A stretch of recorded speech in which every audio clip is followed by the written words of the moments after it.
dive into the topic. I can see most of the politicians now parading themselves as an alternative, and if you follow this country's history, you're going to realize these people have been also have served the country in whatever capacity, but their influence, their input has not been ever felt. So I'm wondering, how then should we pick them instead of the current? And by them I mean Raila, Kalonzo, Wamalwa. How do we expect to participate? These people are going to offer an alternative leadership that is going to be more of useful to this country. How do you expect these people? Because if you talk of Wamalwa, we know there was what was it called? Was it something about agriculture? I don't know if you remember it. There was some corruption in that, and all these people, like when they're in oppositions, they're always championing and trying to purport to be protecting the interest of Kenyans, but in real sense, they are fighting for their own interests. And whenever government presents an opportunity for them to be part of the system, they turn a deaf ear to our cries, to our pain.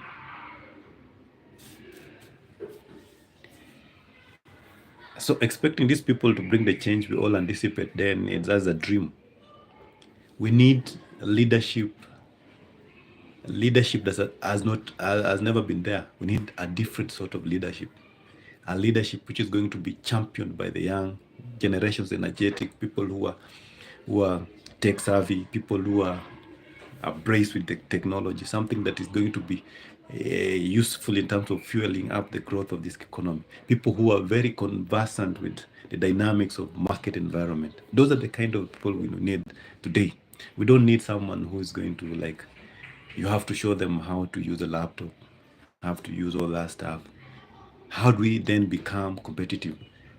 So that only means these people don't understand the needs of the youth, needs of the current generations. Imagine like someone like Atuoli has served, I don't know for how long. Since I was born, this guy was just on that seat. Then I'm wondering, why should we like allow that? Or why should we allow such to thrive? You can even see how he always conducts himself, the impunity. And there's a time he also threw a phone. Was it an iPhone? People are sleeping on empty stomach. You have the temerity, you have the guards to just throw a phone in front of the camera. That what does that speak? How do you feel that? What message are these people sending? In a nutshell, what I'm trying to say is that all these people that have been part of this government are part of this government that were part of any other government since time immemorial. We have to send them back home packing. We need a new blood. We need a new system which is not which is not either tarnished by anything evil or corruption or anything. Because they always say definitely a rotten tomato, one rotten tomato is going to affect the rest. So we should not just open any other window just for any corruption to trickle in, or to have that trickle effect. And that's the more reason now I encourage young tags, young people, the millennials, the Gen Z, to take up all these leadership roles. Let's come together. These issues of campaigning using money, those are just windows or avenues to create walls. In fact, the constitution constitution is been created in a manner that it only protects the interest of those few. Unless we rise against that, because if someone starts talking about two horses, and over the years I've seen media trying to give such a platform to lock out other competitors. It now becomes only the competition between the two, and definitely this is a common knowledge. This where this where now people take advantage of, like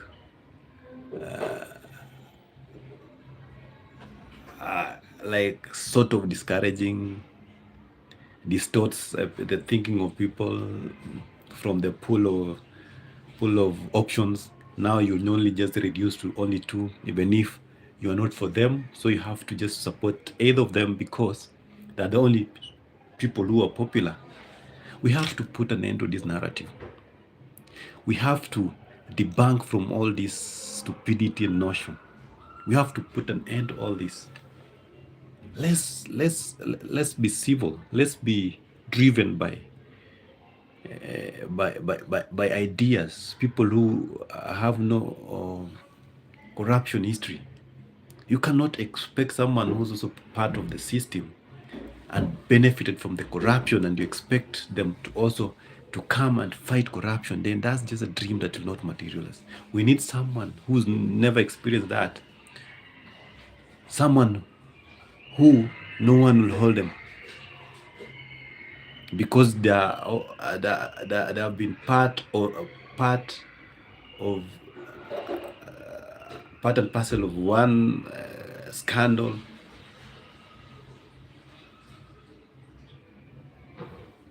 So if at all we are going to elect such a person, definitely that person is going to deliver so many more, because he can't really fight.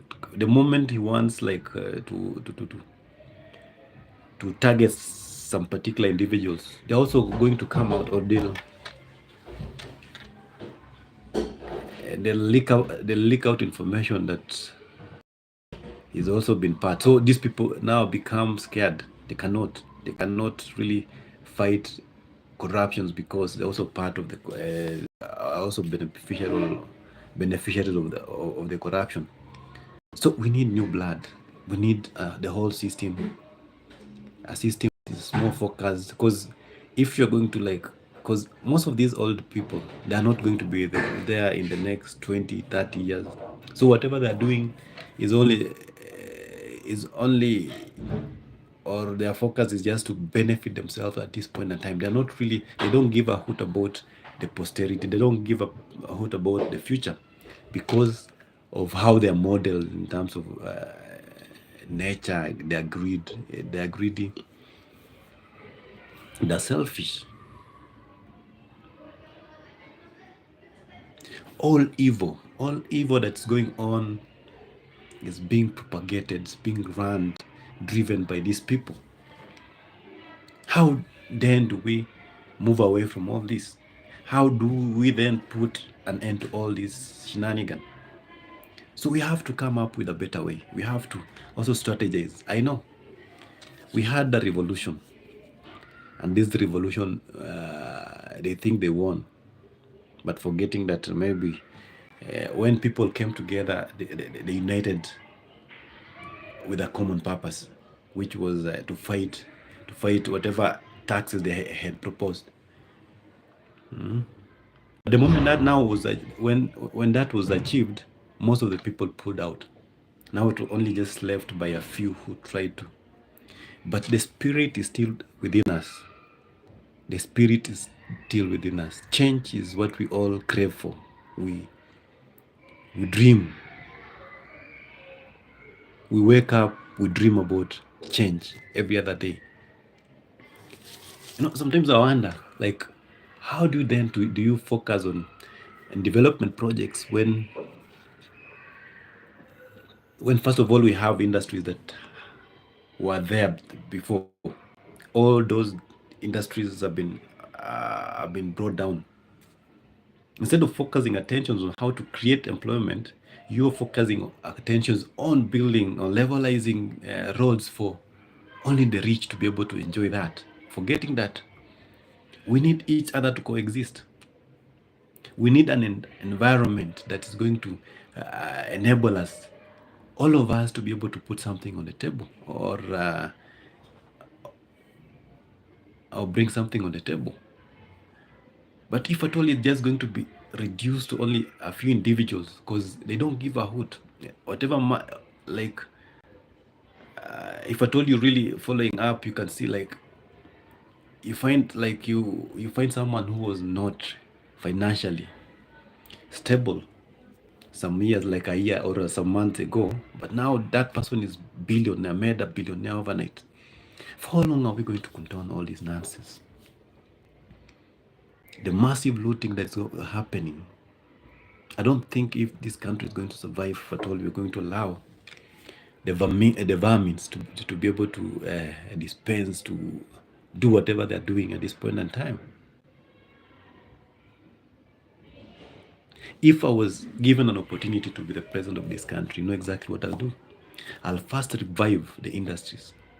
The moment I revive the industries I've created, and then there's also these issues are of building which are mushrooming from nowhere, shrinking our agriculture sector in terms of the field or the land. The land is so shrinking. So, and I think that will also affect the future. Because if at all we are going to erect buildings everywhere without restrictions, then that means at some point we will not have somewhere to do our agriculture. And in terms of food security, we are going to be affected. That should be regulated. And I see foreigners, most of the foreigners who are taking advantages of the market. I know it sounds funny because I know we have some people who are pocketing, enjoying the hefty returns from what they are making, but forgetting that there's also a future that's going to affect all of us. So unless we first of all put restrictions on on the building that are really coming up and try to protect our agriculture, reserve land for agriculture, then I see a country where at some point we are going to be unable to produce enough to feed our country.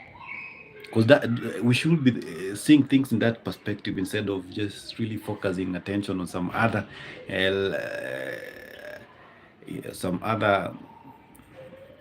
luxuries that we don't need at this point in time. Because we have to solve issues based on the Maslow hierarchy of needs. We have to start with the basics. What's affecting this country is that people are unable to feed themselves. How do we solve that? That should be our starting point. We have to solve the most basic before now thinking of opening up the Pandora to effect some other needs. So our agriculture lands are being encroached. So that means in terms of food security in future, there's going to be a problem. And then the other thing, after producing, we are supposed to revive the industries. The moment we revive the industries, we are going to create jobs. When we create jobs, we empower people in terms of financial muscle. They can be able to purchase. That means we've increased the demand. And when we increase the demand, able demand, we have reduced down the dependent ratio. So increasing the demand will also push other industry or other food industry to also produce more to meet up. So that means they have to increase the supply. And then that will also create create jobs. And eventually that growth is going to be fueled, because if at all we're going to be food secure, and that means we're also going to have able human resource, because a nation which is well fed is very productive. Unless we start thinking that direction instead of really shifting, focusing on some invention or whatever, we have to solve the most basic first. Unless we're willing to be importing, because At this point in time, there's what we call uh, trade deficit. In a layman language, what I'm trying to say is that we are importing more than we are exporting. So that means whatever money that is coming in is less than what is going out. So we are spending more on the imports.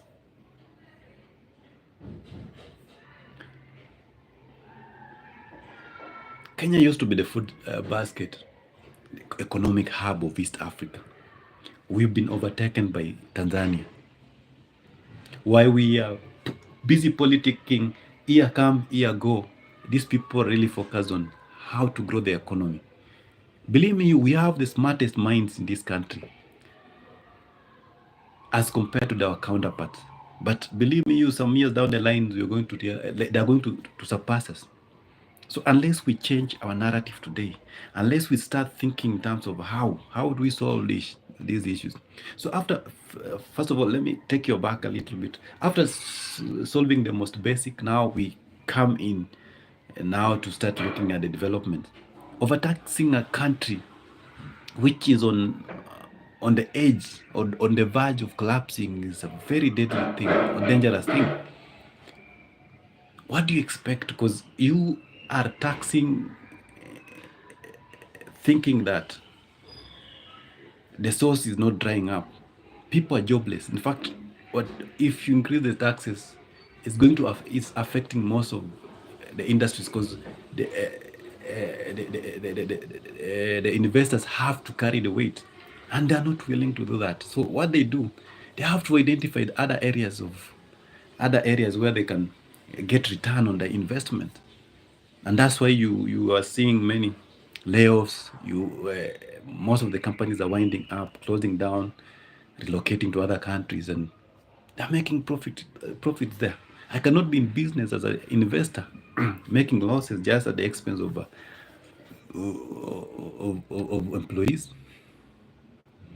My interest come first before I consider any of us, any of the rest.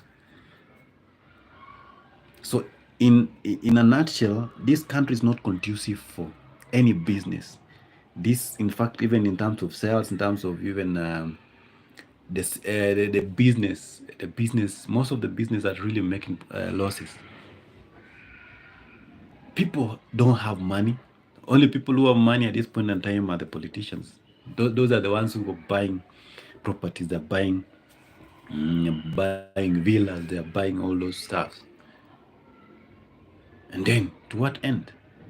You don't expect to live and coexist with people who are going through pain, who are hungry, and you are eating enough and even throwing the remains. They are not going to give that a platform to be able to enjoy and they coexist with the rest. No, they will not give you that.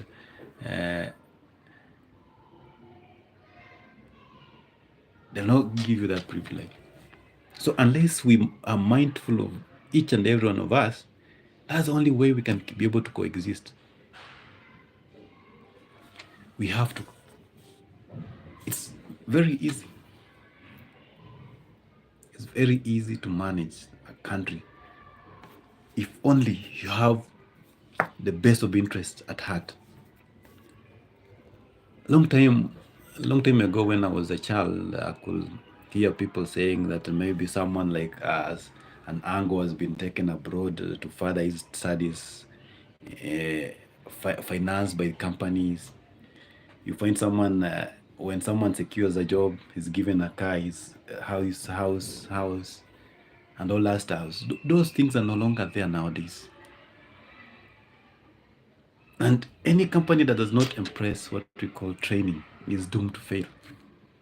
Because that's an investment that's going to be helpful in terms of the company operations and productivity.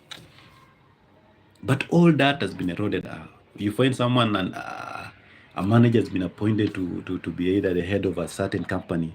The moment that person is going to step there, there are going to be massive layoffs. Reason, he wants to cut down cost of management, not forgetting that all these people have also played a bigger role in terms of or contributing towards whatever profits you made as a company.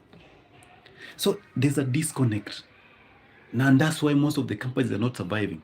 They're not surviving. They're more interested. They're more focused on what short term, not long term.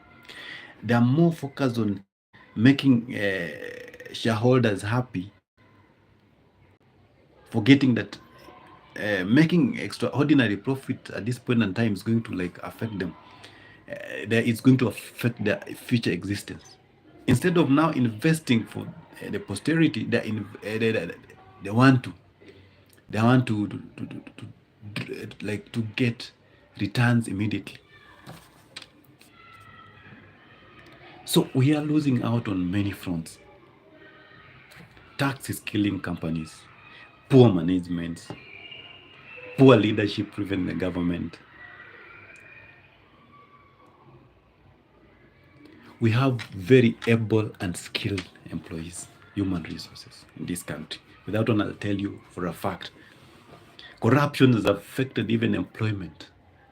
Like you have to be, you're given job on the basis of whom do you know. The companies end up employing the wrong people, and that's why even in terms of productivity, in terms of their input, it's not that much. So most of the companies will survive to some extent. But if you're going to give and employ the right people, we no longer value education. We no longer value educations. And how does that really, how do you think that affects the young ones? Like, you're growing up, footballers are living a life, musicians are living a life, comedians are living a life.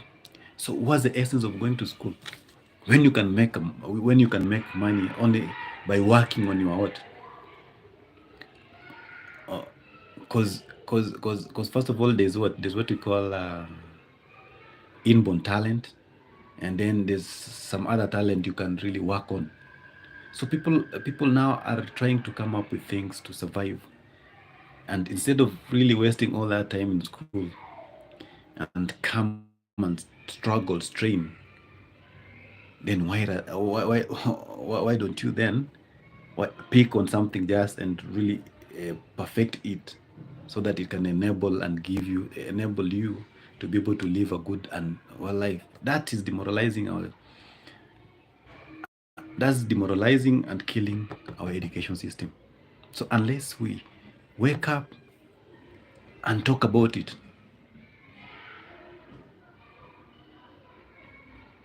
we are glorifying petty things. Like for instance, you find someone becomes a celeb just because of the height. You find someone becomes a celeb just because he was eating dairy in public. Where did we like? Where did the rain start beating us? Are we lost? Are we confused? Don't we have a future? Why are we glorifying this? Why are we glorifying these stupid things? Why should we glorify nonsense? Why should we encourage stupidity to thrive over?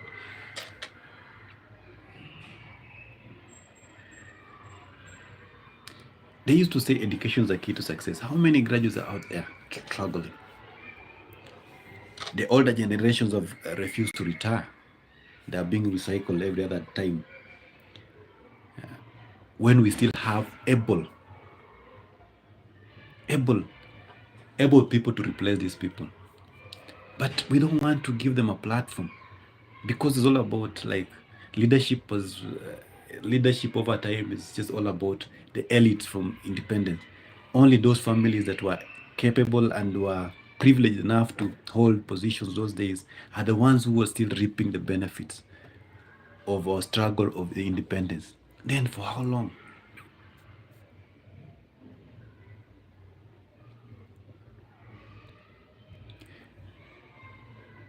The poor people who've been raised in a poor background, they finish their education, they come work for these people, they still work in their companies, they still encourage their growth, they still support their growth while they put their lives on or their whatever dreams on hold.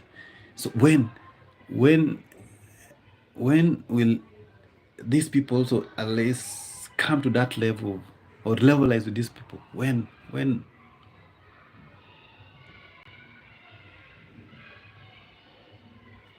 the country is not fair, the opportunities are not fair, and that's now the bone of contention, and that's the bone of contention, and that's the more reason now I encourage, or I'll ask all of us, it's high time now we rose. We rose against all this stupidity. We rose against all these shenanigans. We stop encourage these people. Bro, you're not born to grow through pain, to suffer, to be a slave in your own country, bro. You're not born to do that. This country, as much as the president is the stakeholder, is one of the stakeholders of this country, but the position he holds is just a steward. He should be protecting the interests of this country. But if at all he's using the position to be able to propagate or to be able to drive his own agenda for his own benefit, then he's not supposed to be there. We have to stamp him out. Bro, you're not supposed. Don't take anything for. This is our country. We have to wake up. We have to go. We are supposed to. We are supposed to have the same privileges. We are supposed to have the same privileges in our own country. Kenya is a country at this point in time where foreigners have more rights than indigenous. Foreigners have more rights than the commoners. We are treated unfairly in our own country, while the people we've empowered, given the responsibility to be able to protect the interests of this country, are more focused on their own personal interests. Now it takes each and every one of us to stand up and talk about it. Let's not just throw or wash all this under the carpet. It is our country. We cannot allow evil to continue thriving in our own country. You rather stand and die for something instead of dying like a pauper, dying of hunger somewhere in an enclosed, or taking your own life because you cannot manage. We have to put an end of this. We can't be sleeping on an empty stomach when these people are cruising bigger cars and their input cannot be seen in the name of Mheshimiwa, bro. And there's also something else. I wonder why these people, like the parliamentarians, refuse to put a minimum requirement on minimum requirement to be able to contest for any public positions or offices. For instance, the MPs, they're supposed to put a limit. Someone, at least a degree, a minimum degree, someone for someone to be able, because if at all you're going to elect the right leaders, people who also empower, people who understand what an economy entails. When the government tries to impose some bills on people, then the parliamentarians who are wise, who are educated, can be able to defend their own people because they understand. But if you're going to just elect someone who is illiterate, there are some things that he will not understand. As much as he has that leadership, but he has leadership qualities, but he should also go to school to be able to sharpen the qualities. We cannot just continue tolerating this nonsense. We can't just be driven by some touts from somewhere who come and try to fight the cause.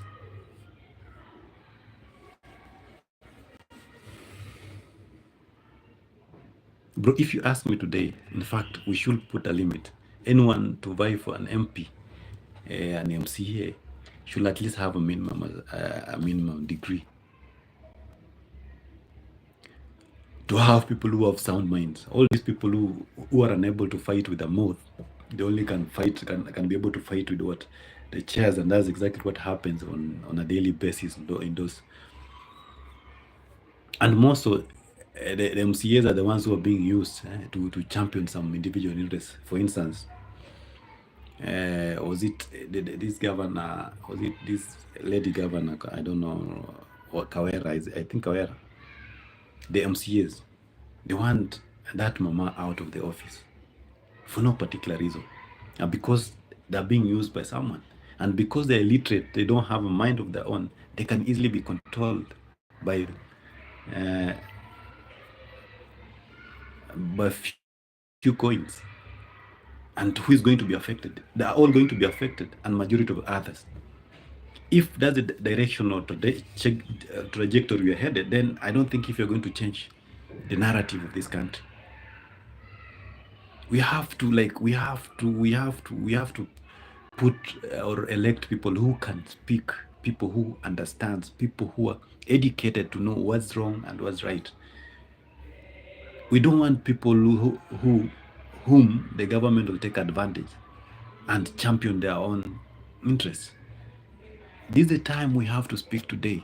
In fact, if at all there's anyone, or if this is going to get to parliamentarians, in fact, they should champion for that. They should bring on floor a bill that's going to bar anyone who has no degree from vying, and also the corruption issues. It takes all of us. It takes an input from all of us. It takes our collective responsibility to be able to have a better country. Change starts with you. Change starts with me. Unless we're all willing to change, that's the only way we can change this country. Kindly just as I conclude, kindly keep on following us on this or subscribe on this channel, and also Unique Talk. I have a company called Unique Talk Business Solution. Kindly just subscribe, follow us on our pages as we share more. Keep on working with us.